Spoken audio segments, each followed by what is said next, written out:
My brother in Christ, have you ever stopped to reflect deeply on what happened between the cross and the resurrection?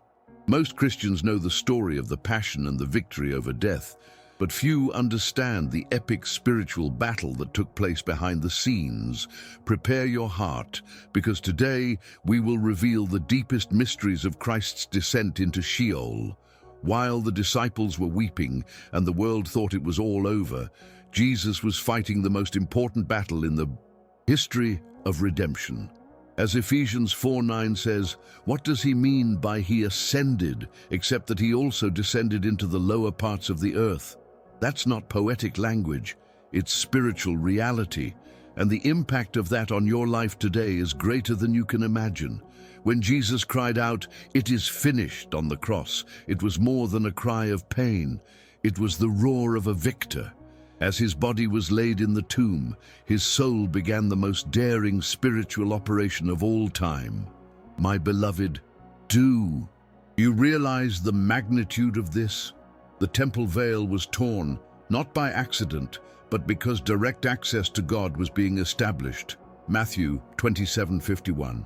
The earthquakes and open tombs were not special effects.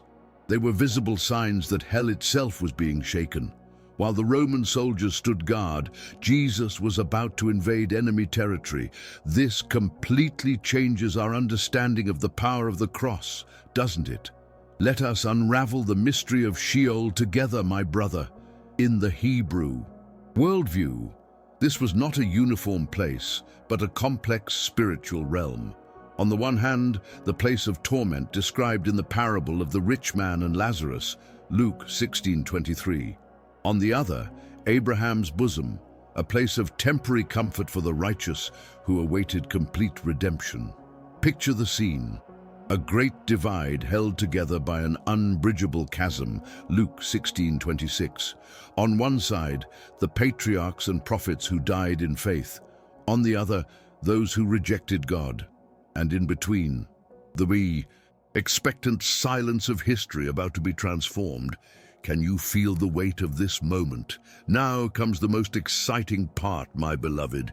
When Jesus descended into Sheol, he did not go as a prisoner. He entered as a victorious general. While the world saw a sealed tomb, behind the spiritual scenes, the greatest rescue operation in history was taking place. As it says in Acts 2:24, God raised him up, having loosed the pangs of death, because it was impossible for it to hold him. My brother, this is not figurative language. Jesus literally invaded the territory of death and came out victorious. Do you see how this strengthens our faith today? The one who conquered hell is right there with you right now.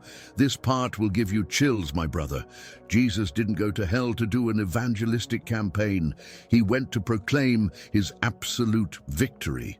These spirits in prison, 1 Peter 3:19, were the rebellious angels of Noah's day, Genesis 6, who are now hearing their final sentence. Imagine the impact.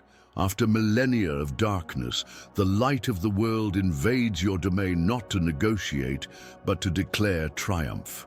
As it says in Colossians 2:15, Jesus disarmed the rulers and authorities, making a public display of them by triumphing over them by the cross. This is not theory. It is spiritual, historical fact that guarantees his victory today. Now prepare your heart for the most touching scene, my beloved. After centuries of waiting, the Old Testament saints finally saw the fulfillment of the promise. Abraham, Moses, David, all who died in faith now beheld the Redeemer in person. As it says in Ephesians 4:8, when he ascended on high, he led captives captive. This is not poetic language. It is the glorious reality of accomplished redemption. Abraham's bosom was emptied because heaven was finally opened. Do you see how this reveals God's absolute faithfulness? My brother, hold on to your heart, because the most powerful part is coming. When Jesus took the keys of death and hell, Revelation 1:18, he was not just making a symbolic statement, he was assuming absolute rule over the domain that had previously enslaved us. This means that today, death has lost its sting. 1 Corinthians 15:55. Hell has been stripped bare. You do not serve a God who merely conquered on earth, but one who has invaded the very depths and emerged triumphant. How does this impact your fears and struggles today? The resurrection, my beloved, was much more than a miracle. It was the divine seal on everything that happened in Sheol.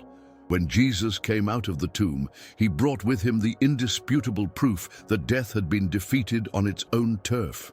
As Romans 6:9 says, we know that Christ, being raised from the dead, dies no more. Death no longer has dominion over him. This is not abstract theology, it is the unshakable foundation of our faith. Do you see how this truth can completely transform your life today? So, my beloved brother, what does all this mean for you? Today, it means that your faith is grounded in the power of the God who overcame even the depths of Sheol for your sake. Every doubt, every fear, every battle you face today was overcome in advance by Christ on this glorious journey. Now I ask you, how will this revelation transform your life this week? How will it impact your prayers, your struggles, your vision for the future? Go to the comments and tell me, and don't forget to subscribe. May God continue to use you greatly.